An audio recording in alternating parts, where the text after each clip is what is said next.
Has been long overdue. I think you were one of the people who reached out to me maybe like 3 or 4 months ago when I put a note on Facebook that was like, I want to talk to people. Yeah. And for one reason or another, I think I ghosted. I got more people than I expected, and that was a good problem to have. And then I was like, and then we got back into person, and I just inadvertently ghosted a bunch of people, and you were one of those people, and I want to apologize for that. But then we messaged back and forth, and I'm glad we finally got it set up. Yeah. But I But wanted also to. my No, we had a scheduled appointment and then I had to bail. oh, well, now you're trying to make me feel better about my off-record apology for sleeping in today. No, we did. It was the terrible reason that I had to bail. It's awful. Yeah, I mean, it was a good reason to bail, but it was a terrible yeah, yeah. situation. But it's also not all your fault. Okay, well, I'll try to move past my self-flogging here for sleeping in today, but I want to just, I mean, we can talk about whatever you'd like to talk about today. I'm loose, and I think I maybe messaged you that if there's something specific on your mind that, these days with my podcast, I mean, I know you well, and I'm not that I'm not interested in getting to know you more. I am, but I'm actually more interested in getting to drill down on stuff with you that maybe you're curious about, maybe you have a strong feeling about, maybe you're whatever. I'm more interested. I'm sort of drilling deep on stuff. So, but we don't have to. If something comes up, great. If not, all good too. But is there anything on your mind that you wanted to sort of any grenades you wanted to lob in the room here before we get going? Anything that's been on your mind? I don't know. I mean, I do feel like there's been a huge shift since coronavirus started, and I like can't get over it. Like it's kind of changed who I am and my career goals Mm. and how I think about literally, quite literally everything Mm-hmm. about music. And because when I was going through, as everybody was going through coronavirus and still are, I was also going through a very significant health issue Mm-hmm. that put everything to a pause. And so like I had to reevaluate like my whole life. Like what makes me happy? What makes me want to get up in the morning? Mm-hmm. And it couldn't be like my motivation for my career because there was not much I could do Mm. because of my health issue and because of coronavirus. It's like a double whammy. And Mm. that's kind of the grenade I'm going I mean, that's that's everything that's been on my mind. And it just I don't feel like the same person anymore. And I think it's kind of interesting because I'm not sure everybody has that experience in their life where Mm. like they start somewhere and they're like, well, this is the end goal and I'm going to go to college. I'm going to do this. And they just a constant kind of incline. And then something implodes their life and it changes their perspective, or Mm-hmm. a parent dies, or like a significant other dies, or like you have a health issue, or a significant other has a health issue, a family member. So it's like I feel as though as musicians we don't take the time to think about these kind of things until it's Mm-hmm. already too late, until what are we without music, what are we without being able to play our instrument. I mean, those are all, everything you're saying is completely resonating with me. Like everything, yeah, I made a post, I think maybe like the second or third week into March of whatever year and a half ago, whenever like when the lockdown started, and it was like, the first couple days of the lockdown, everybody was like, ah, cool, this is gonna be, they told us it was gonna be 2 weeks, and it was like, okay, Yeah. so's been on vacation for 2 weeks, we've been on tour for 2 weeks, like we can survive this. We've lost money for 2 weeks, like this isn't a big Yeah. deal. And then it was like, cool, you're gonna be locked in until the end of May. And then it was like now through the end of summer, and now we're gonna like I made a post about like I didn't realize I was building a sand castle like on the edge of the water my whole life. Like Yeah. no one Yeah. told me to turn around and look at the waves crashing like very close. Um, and now in hindsight, it's like everything you're saying is resonating. It's made me. I mean, well, I could talk about me all the time, but like, for you, what would you say is something pre-pandemic, Andrea, that you've let go of? Like either whether it be a goal or sort of a way. When you mentioned this incline, like incline Yeah. means like, okay, cool, you've got something here that you're inclining towards. Like, did any of that change? What changed for you in terms Yeah, of your I goals? had these, I mean, very like hard set in stone goals for myself, and I was very adamant about getting to certain things at a certain age, and that was like a big thing for me. Oh. It's like, by this age I'm going to be doing this, by this age I'm going to be doing this. And it was something that brought so much stress to my life that it affected the way my music sounded. It affected how productive I was because I was so stressed about getting it done that the product itself was not that great. It was like, and then I'd get frustrated because the product wasn't great, and then I wouldn't be able to put it out there. And I'm like, well, I'm not happy with this Hmm. because it's not where I want it to be. So pre pandemic, Andrea was very much more focused on achieving these milestones in a certain time frame. And post pandemic, Andrea is like, I just want to create things that are an expression of how I feel. And I don't care if that takes a month or if it takes 2 years. I'm not worried about like, oh, I need to hit 1 million followers on Instagram by this time. Hmm. Like, I don't care about it anymore. Like, I really just wish I could go without it, but I know it's a necessary thing now. And I like basically all those things I was so concerned about. I'm not anymore. Like I Mm. kind of have to make myself a little bit more like I'm finding a way to be more motivated about it, Hmm. but I'm more worried about experiencing like life and how to express those emotions in my music um, than actually those milestones, which were my entire life before. It's all I cared about. Do you think that because this is something you're identifying too is something I've noticed that is a just a generational difference between your generation and mine. And I say that to you specifically because of a part of your life that you've embraced way more than I have, which is the online. I wouldn't even say social media because your performance is online when you play drums and you sing as how do you pronounce it, Andē? Andy. Andē. I apologize. God bless America. Andē. When you perform as that entity, you're inhabiting an online space that just I never had the guts to do. Like I never like I have a podcast, but like I don't actively try to like get followers. I don't that for some reason that is not that sort of thing approach happened I think at the right spot for your generation and wasn't something that was part of the currency of mine. And I'm kind of curious for Mhm. you like this is a question out of ignorance just because I've never dabbled in that. Like, what is that? You mentioned that approach has changed now. Like prior to the pandemic, you were really looking for followers, and you let's just be honest, you have a shitload of followers on your Instagram page relative to most everybody else in the contemporary music world. You know, So Percussion's like we have 4,000 people following us. You know, and you got like something like 16 grand or something just every time you do a drum set, or maybe more by this point. Can you just talk a little bit about like because that also seems to me, just calling balls and strikes if I'm on the outside, that seemed to me kind of like where you, when no one's looking, that's where you go. Like when you're alone and you're your saddest or your happiest or you've had a great meal and you just want to sit and have more comfort food, you get behind your mallet or your drum set. Is that accurate? I think that used to be. I think it's now writing. Like it's Mm. turned to writing as opposed to creating content. Writing So text or like writing music? both. So Okay. writing songs. Okay. So uh, and it's kind of melded into my songwriting process as well. As like I just have a notebook, and if I like, it's very emotional. If I'm going through something, like I've had some family members pass away, I've had some like heartbreak. So if I'm going through one of those situations and I feel really heavy with emotion, I just like turn all the lights off and I sit at the keyboard and I just find the melodic lines or notes or harmonies and chords that really feel like they describe what I'm going through. And then if also words are coming to me, I'll just kind of like add those to it, and it helps me sort of process the emotion.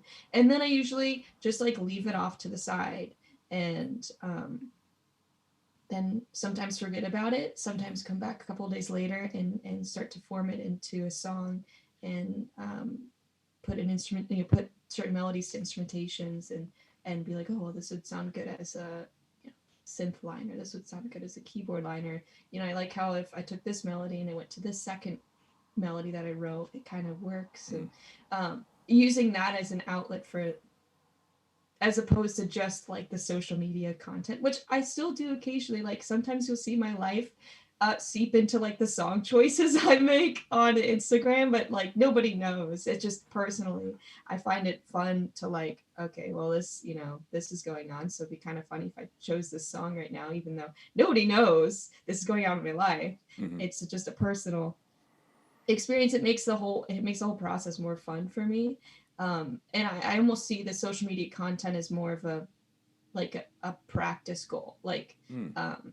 so if I'm working on something on the mallet station to get better at in a performance, like if I'm trying out looping, I'm like, well, let me try like a looping post, like a minute long, Mm-hmm. and then I practice it. You know, it's something I could practice and then have with the goal of posting it to sound good enough to post. So then that motivates me and to post more. And it's all, I mean, it's kind of, I feel like it's kind of selfish. It's like, well, I posted for, you know, the practice of it, but it's definitely shifted from like posting to gain followers to posting because I, you know, was working on this, or because this turned out really well and I had fun Mm-hmm. making it. Um, but then I mean, I always keep that in the back of my head. Like I know, you know, Instagram's going through this whole video thing, so I've been posting a lot more videos to Instagram. Mm. Um, so there's a little bit of that self-conscious like idea of like, okay, well, what's doing well? Oh, well, this video did really well randomly, so I guess I'll just keep doing videos. Um, but for the most part, I've taken a lot of the pressure off of myself. Where I Mm. was like, before I was like, I need to post one time a day, and then it would be content I wasn't that happy with. I was like, it's just another thirst trap. I don't know. It's like, like how many Thirst? thirst What's a traps can thirst? I put? What's a thirst? What's a thirst trap? A thirst trap is like when you post something that's purposely like raunchy or like you know Okay. what All I right. All right. I know what mean? you're talking about. So Okay. people will thirst over it. People will be like, Uh, wow, this is so hot, you know, and then fire emoji, that kind of thing. as I just no one's ever been thirsty because of something I've ever posted. So I just by that definition, I think that's true. A so percussion thirst trap. Doesn't happen. Doesn't exist. It's an oxymoron. Well, the one of the things that just in terms, I mean, you mentioned the looping thing. Have you thought about any of your I mean, because one of the things that I've always that for me personally that I've always had a problem with in terms of like the content, the desire to create the perfect content, which I think is why I don't edit my podcast. It's why like I have a Bandcamp page of me sight reading 900 tunes that on Pan after Trump got elected because I, you know, like the way I reacted to things is actually more content and more for me. Like I was reacting against Trump as like this guy who is clearly the least perfect thing in the world, but somehow manages to say a thing that gets him out of it where he's never blemished. Like that to me that just never made sense. And so I was like, well, maybe it wasn't a rash reaction, but I was like, well, I can't let my students think that's how I am. And so like I went down and was like, I'm going to sight read 900 times and like 3 times a day during Trump's presidency for the first year. Yeah. And so I did it. And it was like none, I mean, there's maybe like 10 versions up there that are good out of the 900. But, you know, I think my goal for it was different than yours in terms of like, what you're trying to do. Have you? I mean, and as I'm thinking of Mark Rebelay. I mean, I'm sure you know who Oh, Mark is. I Yeah, love him. I kind of wish there was a secret Mark Rebelay page for his super fans who could go and hear him completely fuck up a loop. Yeah. You know, like where That's he puts those yeah. sleigh bells in the wrong spot and he has to start all over, or he has to like, He would be great you know, at like what that. are the things? Where's the shitty Mark Rebelay stuff? I refuse to Yeah. believe that the stuff that we see is the first time he wakes up every day and just presses record. I know that's not true. Mark's a nerd. I've never met him, but I'm gonna guess he's a big nerd Hmm. who toils Yeah. over his stuff just like you do with your mallet cat. Like, have you thought about putting out a like, here's the end product, but here's the, you know, just for folks who think what you're doing is easy. That would be great. Yeah, I think that would be that's a great idea to put out some of that because there's some of it that is pretty hilarious. And I mean, I get recordings that like I'll record it straight to Logic or straight Hmm. to Main Station. I get takes where I'm like, oh, God damn, you know, stupid stuff or like, and I try not to be hard on myself too. So I'll often like, oh heavens, oh shucks, you know, just throw in like the weird and like old lady old lady curse Mm. words to Well, make myself laugh. you also too, if I'm remembering correctly, I mean, the other thing too that like you come from like you study, where'd you study? I met you at SoSI, and you had just Yeah, graduated or were graduating from CIM. yeah, see, Yeah. So like the idea that like Tom Freer or Rich Weiner, everybody's gonna put out all of their Scheherazade practice sessions that didn't go well, yeah. Yeah. like to me, I wonder how much of the sort of I think I would have had a less anxiety-inducing thought approach to the orchestral world if I knew that Rich Weiner actually could shit the bed sometimes, like that would have been Yeah, kind of helpful. that would have been very helpful. Yeah, that's a whole other subject where I like basically have just worked past it Hmm. through therapy of like working through that mindset, that terrible toxic mindset that was set in my head from being in school for orchestra, for orchestral music at a conservatory. Maybe different other places, but specifically there. I've had to, I mean, all of what we are talking about, even just it seeps into social media, it seeps into like Yeah. your personal life. You want everything to be perfect and you need everything to be rehearsed and you need the first time to be right. Your performance is like it. And you guys helped me break out of that as well. I know you were just like the start of it. Mm. Whereas like then finally through therapy, I was able to get through that terrible like mindset of everything has to be perfect. So like even in social media, or like it has to be the perfect performance. Where I'm like, well, maybe I'll just overdub the vocals because I don't feel like doing it again. Where Hmm. it's like I don't have. To, I'm not trying to prove this to anybody. I'm trying to have fun. Yeah, and it's debilitating. You're Well, like, I'm sorry to interrupt, but I remember that. I remember, I don't, there was a specific moment at SoSI that year, I think about like 2 or 3 days into It Is Time rehearsals where like I could watch that internal battle in your head happening, and I basically could write down the script word for word, and then hand it to you, and you had been like, "Get out of my head, Mr. Quillen," like because I could, what little experience I had with orchestral sort of, and again, I don't want to generalize that the orchestral mindset is by default a certain thing, but I think there is some truism that in order to get a job with the Cleveland Orchestra or New York or I mean even your local community orchestra when they have a position open, there's 45 people who are going to show up and like to play the snare drum. yeah, You're not yeah, even talking to about play crash the cymbals triangle. or timpani or anything. Like this is a different thing. And so there is it's like if I want to be if part of the music world is like I want to have this I want to be in Usain Bolt, like it's like in order to like you have to have that, you got to wake up every day, and unfortunately that's the way that system works, and at least right now. And I decided early on, I was like, well, I can't, that system's too big, I can't possibly change that, and I'd rather play steel drums at a pig roast every day of my life. And I love Mahler. I love Wagner and Beethoven. Like it's amazing art, and I have a great time playing it. But they don't give me free pig and like a free drink at Yeah, at orchestra and a rehearsal. hug afterwards. It's way less stressful to play the pig roast. But um, anyway, just to say, I saw that a moment with you at SoSi, and I think the four of us sort of in one way or another said to each other like, okay, like we need to get her to understand that like Steve Mackey doesn't care about these notes. This is not the Scheherazade of contemporary music where Rimsky-Korsakov's going to rise up because you didn't play dum diggy diggy dum diggy diggy dum diggy diggy like right in the right sticking, you didn't have the right mute. There's a way to play this music correctly where Steve will jump out of his seat because you're playing in the style of Steve Mackey.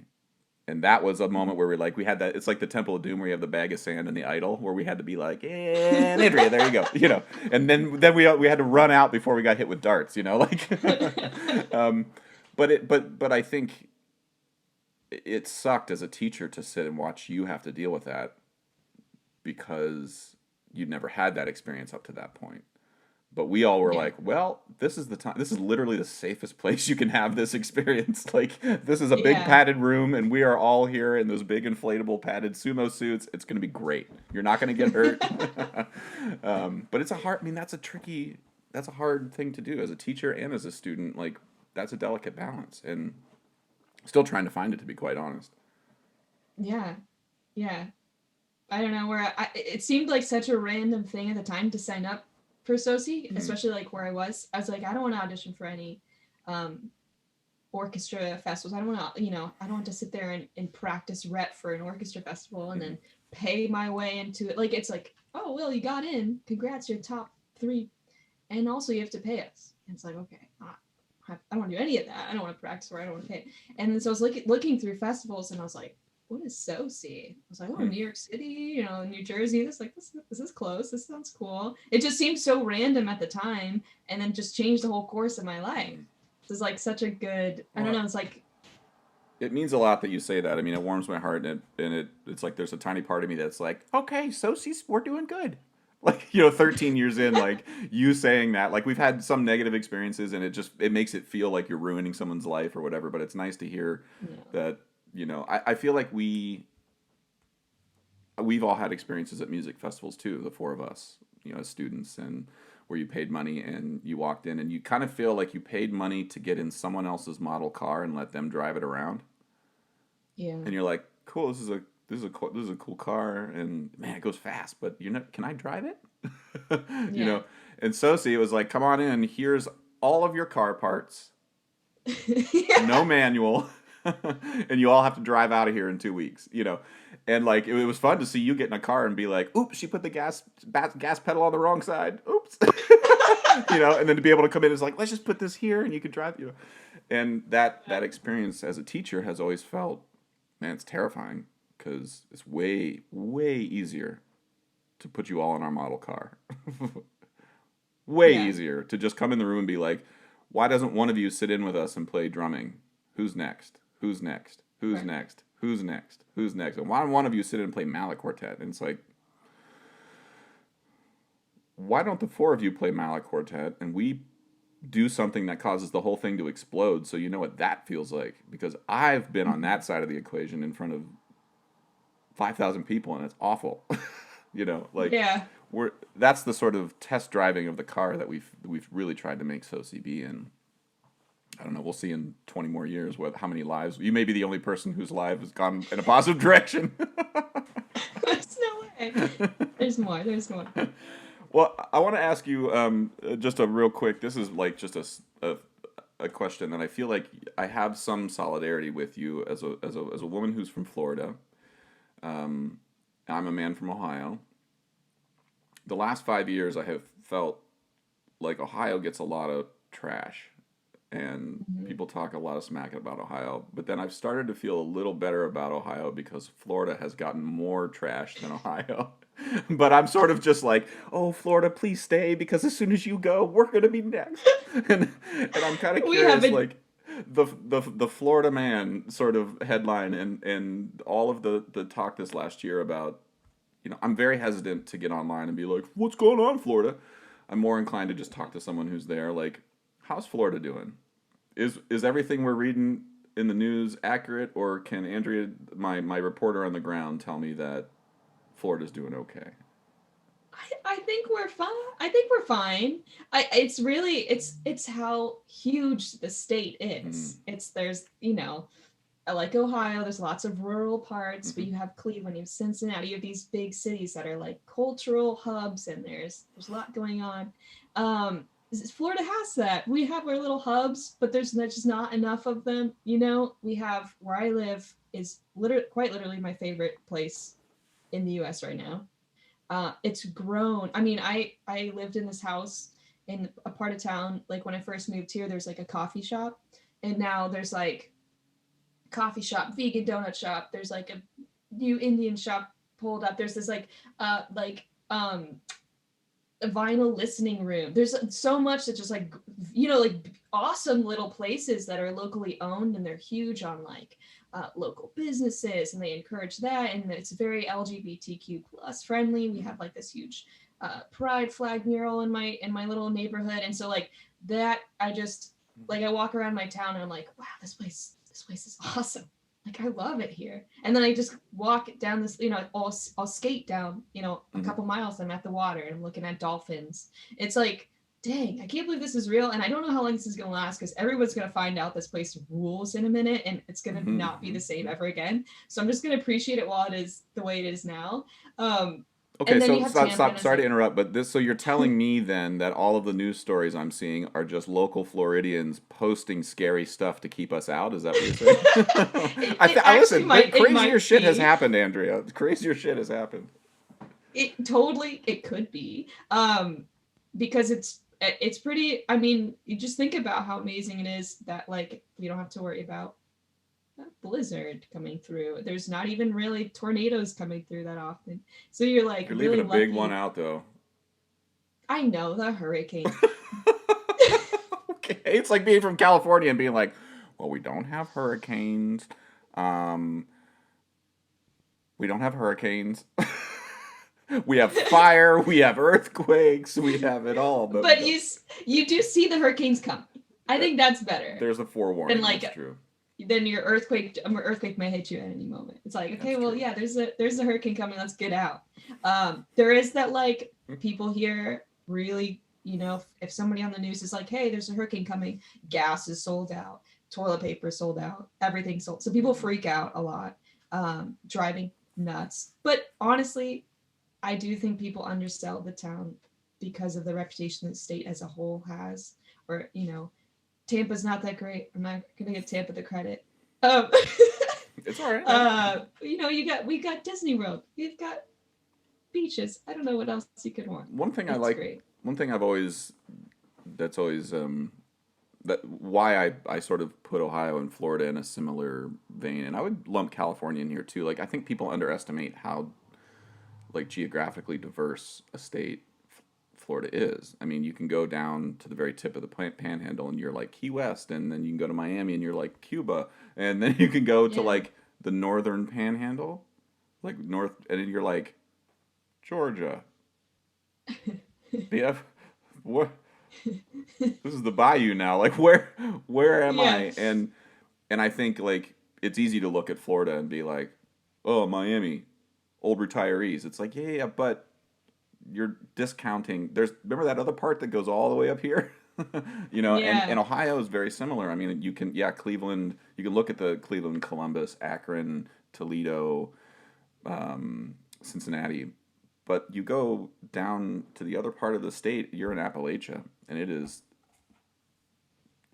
you wouldn't recognize it as any of that other Mm. stuff. And so politically, it's diverse. You go to Toledo, and you can basically see all the way to Idaho. Like it's super flat. There's not a single tree. All industry.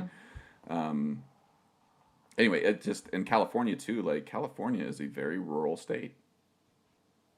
Yeah. And anyway, I'm fascinated by states that get these reputations as being like, California's falling apart because of the libs, Florida's falling apart because of the conservative idiots, and Ohio, we don't know. You just kind of suck because you voted for Bush in 2000. Like, and I'm Yeah. just like, it's so much more interesting shit going on in these places than you want to think.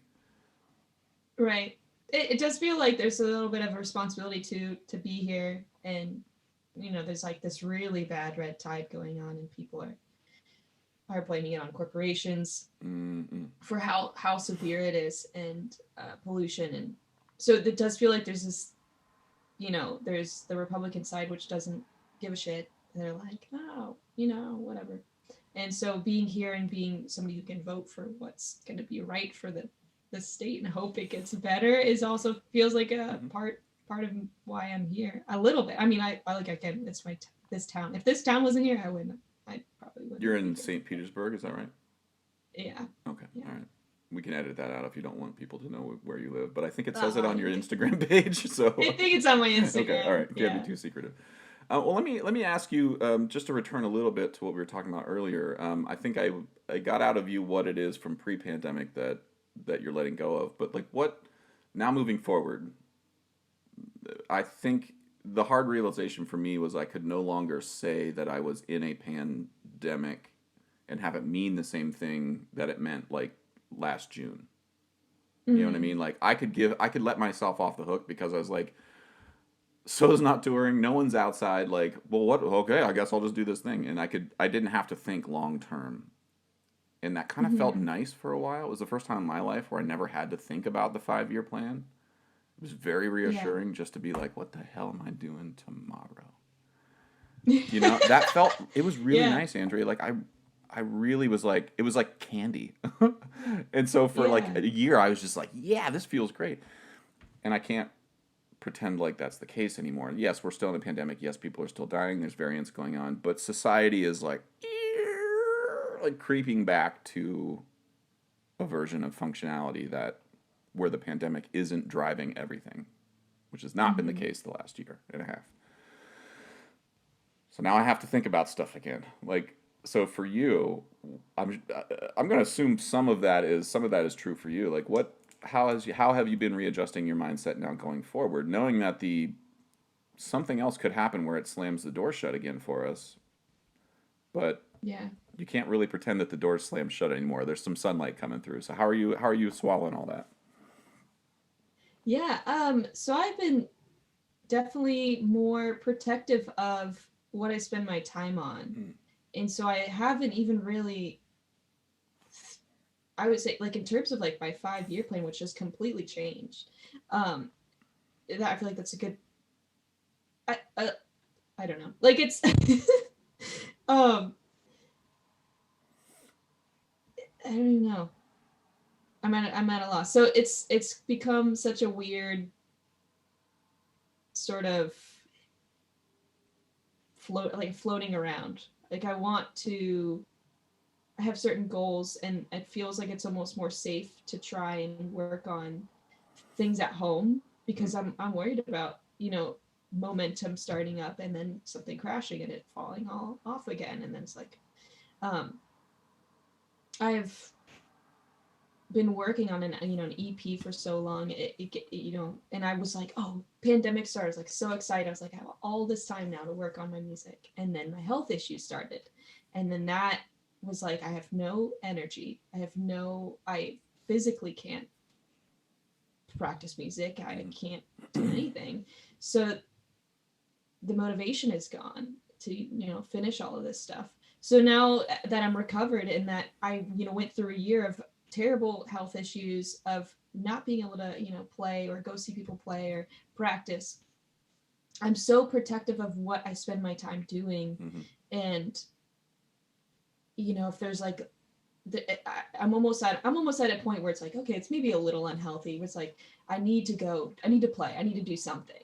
But I'm like, well, I want to be very specific. Do I want this to be a mount station and singing thing? Do I want this to be an drum set and singing with the band? Like, do I want to do uh, like solidifying exactly what it's going to be for me has been more important than just like going out and doing it. Mm. Whereas before, I would just any opportunity I could. If it was marimba and singing, I'd go out and do it. If it was drum set and mount station singing, I'd go out and do it. It's just instrumental background music, I'd go out and do it. But now I'm very protective of it. I'm very like, even when I write music, I want it to be a very um, productive time. I don't want to just sit down and be like, okay, I told myself I was going to practice songwriting for 30 minutes today and I have no motivation, but I'm going to do it anyway. But instead, I'm like, well, maybe I need that 30 minutes to rest. Maybe my body's telling me something that I wasn't listening to before. That got me into this health situation before, where it's like I wasn't listening to my body, and then it was like, bye, we're gonna take a break. So yeah, I there's not much going because of that protection of the like safe space of the like, okay, I'm not gonna go too hard. I'm gonna be very careful about what shows I book, about what I'm doing. I think all of that sounds totally normal, and I mean, I'm not going to tell you how you should feel or approach your own life, but I think there is some things you're saying that sort of pop a flag up that were similar flags whenever I saw you staring at that China cymbal hi hat, where like you were attempting to protect some version that you thought things should be. In reality, what it was doing was paralyzing you and making you not actually be able to do the thing that we needed you to do, which was to play in the Mm. style of Steve and get past, like, get rid of all this you might do something wrong, or that there's a thing you need to do in order to do this, right? Sometimes just jumping in the pool with blinders on and trusting that everybody around you has put water in there I think sadly sometimes is the answer. Not all the time, because sometimes that's just a dumb thing to do. But Yeah. um, you did say out loud that you don't. There's a lot that you don't know about. Like, oh, I don't know if I want to put marimba. I don't know if I want to do this. I don't know if I want to do the Malacat voice today. To me, that says, okay, well, just don't be afraid about putting the brake on the wrong side today. Maybe you'll stomp on the gas and it's the brake by accident, and then Yeah. just get out and switch it tomorrow. Start putting things together, because I think what you said is you don't know, and neither do I, my friend. Mhm. I am just as fucking lost as you are, but I think I'm just a little bit less afraid at things I don't know, and Yeah. being willing just to throw a punch and being like, well, sometimes I'll go to a restaurant and just let the waiter order for me. Whoa. Just sometimes, not all the time. But if it's a good restaurant and the waiter's like, well, what do you like? And I'll be like, well, I'm not a big fan of whitefish. I love salmon. I love beef. I love mochi. I love all these things. I'll list it all Yeah. off, and then they'll be like, I got you. 9 times out of 10, that's a really great experience. But then you realize, oh, you know what? I hate truffle oil. Actually, I'm going to cut that out of every meal I can moving forward. And thank God this random person put truffle oil in my pasta, because I would never have known. And I Hmm. think in terms of your, like, the things that aren't super consequential in your life, like playing your Malakat isn't going to physically hurt you ever, really, unless you're Yeah. playing with terrible technique. Hmm. Playing your marimba, playing your drum set isn't really going to damage anything. You're only going to learn about what you do and you can and can't do. And I think if I was in your room right now or we were at SoSI, I'd be like, just, I don't know, make a marimba, Malacat drum set setup. That way you have everything you want. And then if you're feeling at a Yeah. gig, you don't want to play the marimba, don't play the marimba. Yeah. Anyway, I'm oversimplifying things here, but I think I would prefer you to be less scared. I think that's my that's my thoughts over here. So take that for what it's worth. Okay. Yeah. You're totally right. If I could just be less scared all the time, it'd be great. Well, I mean, I'm saying that, but it's advice to myself too. I mean, this last year was, I think it's true. We've all been traumatized, and you've laid out things for you that have been multipliers on top of that trauma, whether it be health, whether it be career. I think it's important to acknowledge those things. I mean, I've had close family members pass away. I've had friends of mine lost their 2-year-old son to a seizure and couldn't be in the hospital. Like, terrible, and stuff I haven't even really processed yet. I haven't been able to see them in person in a year after this. Like, I've only driven by their house and waved. Like, and so do you think I want to get up and go play so-called laws of nature? You're out of your goddamn mind, Andrea. Sorry, I keep saying Andrea because Andrea Mozzarella was in my life for the last 2 weeks. Andrea, Yeah. like, it's fear for me. It's Yeah. like fear of, like, am I too traumatized? Do I care about this anymore? That's terrifying. Do I care about so-called laws anymore? I used to. If I Yeah. don't, what does that mean? And that's just fear. That's But that's yeah. It's fear. a That's scary. not, I don't know if that's true. Of course I care about so-called laws, because it's not just a piece of paper. It's David Lang, and David's a lovely person. He's got 3 kids, and his wife Suzanne's great, and we've had wine with them, and we've had so many awesome gigs. It's like, of course I care about it. Mhm. Yeah. But sometimes I don't. And and that scares the shit out of me, like, because it's my life. That's 15 years of my life I've put together to try to then come to SoSI and pretend for you all that I care about so-called laws of nature, because it seems to me that's what you all think I do, Mm. and it's not true. I mean, I don't wake up every day. I don't think about so-called laws of nature ever. Except for when Jason's like, hey, we're playing it on September 12th. And I'm like, okay, all right. And then I practice my teacups.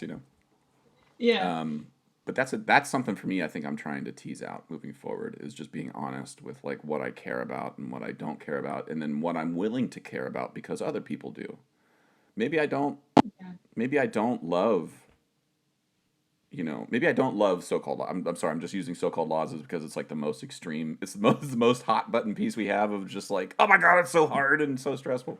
Like, I care about it because enough people around me care about it, Hmm. and that's worth it to me. Like Yeah. if enough people in my circle, like if sort of were like, nah, I don't know, I just don't, then I'm just like, okay, fine. Like I'm definitely not going to do it then. Like if audiences don't want to hear it, presenters don't want to book it, David doesn't like the piece anymore. Like why are we doing this? No. You know, like, but that's not the Yeah. case. And so for me, it's like, okay, I'll put my fear aside and just dive into it. But I don't know. I don't really have a good question here, Andrea. I'm just talking out of my butt. It's okay. Like that's been for me. That's the thing going forward. I think I want to be more. I think in agreement with you, like you want to be more careful of the time that you're using on things. I want to be more honest with why I'm using the time. Like if I'm playing something Yeah. because I don't really like the piece, I want to be honest with myself and everybody around me about why I'm doing that. Hmm. Like I want to do it because my friends love this piece and it's going to make the party afterwards that much better. Like all of these things, Definitely. you know, like all of these things are connected and intersect with each other. So I just need to, but before I was just like, well, I think students think this piece is hard, so I need to pretend like I love playing hard music. Uh, Never have felt that way, ever. well, I think, and you say this a lot at SoSI, is like your one of your like biggest values in what you do is your group setting, your Mhm. you and the guys and the collaborations, and that like everything you were just saying is like all like valuing the collaborative aspect, the partying afterwards, you know, the working with David Lang, all of that is like okay, well you value all of the group part of it more than just like your individual part. Have you It's more thought? Have you important. have you thought about getting a sidekick? I have, yeah. I, it's tough. I've actually joined a group, like a band in my area that plays about once a month, just because I craved that so much. Good. I'm just playing drum set, Yeah. and it's just a nice little outlet to like play music with the group, and I don't have to worry about booking gigs. I don't have to worry about anything. I show up, play my part. You've won, Um, Andrea. You have won. That's the goal, that's by the way. That's what we're all yeah. I trying mean, to do. it's amazing, and but obviously, like you know, I have the other parts of my life that I'm my goals, you know, are that are things that I want to accomplish, writing music and being a solo artist. Yeah, I think about it all the time. I'm like, how do I get to that point where I can have, you know, where I can go collaborate with the producer or with the songwriting team or with whoever, and that I get really excited about that. I get really excited about thinking about being in a studio where I'm like, what about this idea? And somebody's like, well, what about this idea? I'm like, yes, like I love that so much. And being home alone, I don't know if it's like I have undiagnosed ADHD or something's going on where I'm like, I sit down and then a day later I forget I even started a project. I'm like, I have to constantly remind myself. Whereas it's like a group, it's like, hey, did you try this, or I'm gonna try this, or let's get together on this date, and it feels a lot more easy to work when you're, for me, in a setting where you're responsible for, you're part of a puzzle, not just like you are the whole thing. I think And that. I wish it Sorry, go ahead. Go ahead. I sorry, I wish I had a little bit more of that in my um, personal projects, Well, I for would sure. put that on your to-do list of like find a producer friend or just somebody who. I mean, because I've been. Do you know who Brian Eno is? No, I did. He is a producer. He produced a ton of different albums. He worked with the Beach Boys. I think he produced a Coldplay album recently. He wrote a piece called "Music for Airports." That's kind of an ambient piece. But he's a producer, and he developed this set of strategies he calls oblique strategies, where they're originally it was a deck of cards. I'm not sure when this came out, maybe the '90s or something, but it's just a deck of cards that you pull randomly, and it says stuff like "turn it upside down." And you're like, what? And the next one is put the tambourine on the verse. Like no one ever puts the Mm-hmm. tambourine on the verse; it's always on the chorus. Yeah.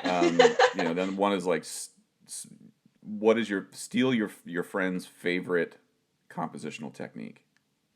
Like Mm-hmm. so, like I don't know, like if for David Lang, it's maybe a simple canon. So I'm just okay. I don't do canons, but David's thing, I'm gonna do that. So let's just try that. And it's just like hundreds of these things where it's a way to get through some sort of artistic block you have, where it just subverts everything. I think there's a website where it now randomly generates for you. But he would do these things where he would make a 1 minute, he and a friend of his, I think it's Daniel Lenoir, who's another producer, and they would just make like short pieces, give each other a deadline, be like, you can mix this for 1 hour tonight, and then you got to send it back. And they would just do this cool. as like an exercise. And it was like, it's so crazy when you just, like, if you sat down tonight and you're like, all right, I'm going to write a 1 minute piece, a 1 minute tune, and just get killer at writing the 1 minute in and out, one verse, one chorus, you're done. And write 30 of those a month, Then maybe 2 of them are the thing that you then turn into a big song. But anyway, just like these little techniques, I would recommend checking out the Oblique Strategies, because I think it'll feel like you have a producer in the room with you. Yeah. Who is like, it's like they're little like tarot card readings, like, because they're never wrong. Like somebody can always find a way that the tarot card matches whatever's going on. But they always work. And so I would recommend checking them out. I think you'd really like them. That sounds awesome. I'm going to try that for sure. Yeah. Well, Andrea, first off, I'll go on the record here. I slept in, and I apologize. I'm going to get it on the record so people listen and know that I'm holding myself accountable. And sleeping in is not. I like to sleep, just for the record.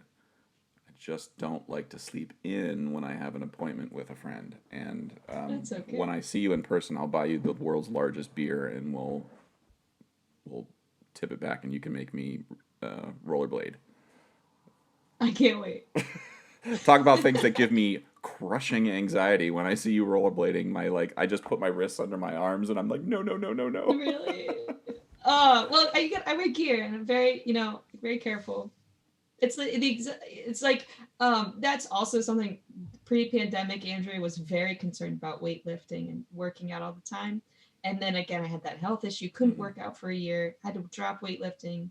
And then I was like, well, what do I find important in exercising? And I was like, I found that I became loathful. I don't know. I started to loathe weightlifting to an extent because I made it such a chore. And I was like, well, I need to find a way to exercise that's going to like be fun. And it's not just for like aesthetic purposes, because that was draining on me. And it needs to be like, okay, well, I like to do this because it makes me feel better. It relieves anxiety. And it was skating, because skating was like, I don't know, it's such a big part of my childhood. And now I'm just doing it as exercise. And I sit there and I'll even do like manifestation exercises. I'm like skating and like going like 10 miles an hour. Like, phew, phew. All right, what do I want my life to look like?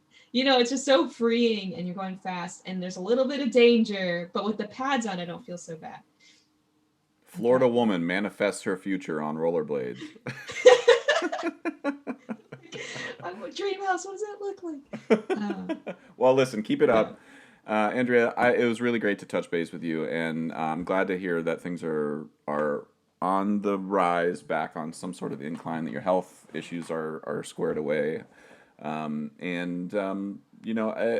know when SoSI's coming to Florida next, but when we do, I would love to hang and tip a beer back and pretend like it's pre-pandemic and nothing happened.